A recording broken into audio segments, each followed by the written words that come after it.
নমস্কার বন্ধুরা, আমি কল্পনা প্রতিদিনের মতো চলে এসেছি। দেখো আরেকটি রান্নার ব্লগ নিয়ে। কী রান্না করলাম আজকে? কিচ্ছু রান্না করিনি। কালকে তো নিরামিষ ছিল, শুক্রবার। কালকে ডালটা আছে। আর আজকে করেছি এখানে গরম গরম ভাত। এই দেখো এখানে করে নিয়েছি। এই দেখো গরম গরম ভাত, এক সসপ্যান, এক বেলার জন্যই। হ্যাঁ, গরম গরম ভাত। আর এখানে করেছি দেখো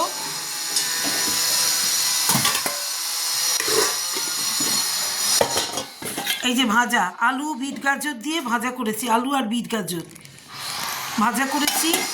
এখানে আলু ফুলকপি ভাজা, আলু দিয়ে ফুলকপি দিয়ে ভাজা। আর কালকের একটু সোয়াবিন ছিল, এটা ছেলের জন্য জাল দিয়ে রেখেছি।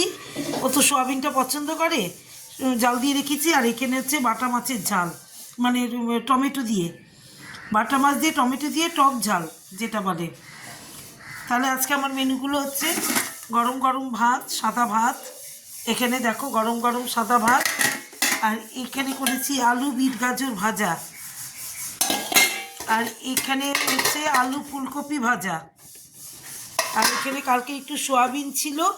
আর এটা টমেটো দিয়ে বাটা মাছের টক ঝাল যেটা বলে, মানে ঝাল ঝাল টক টক সব রকম। হ্যাঁ, তাহলে আজকে আমার মেনুগুলো হচ্ছে এই।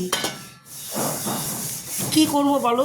ছেলেটা পড়তে গেছে সকালে, সকালে 9টার থেকে 3টে পর্যন্ত পড়া, একবার টানা।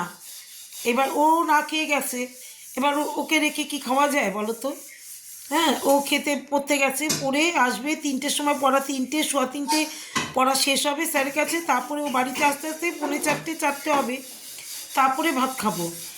এইবার ওকে ফোন করেছিলাম, বলেছে 3টে সোয়া 3টে পড়া শেষ হবে। তাহলে আজকে আমার মেনুগুলো এখন বসে থাকবো কাজকর্ম সেরে, বাবু আসলে তারপরে বাবুকে খেতে দিয়ে তারপরে খাবো।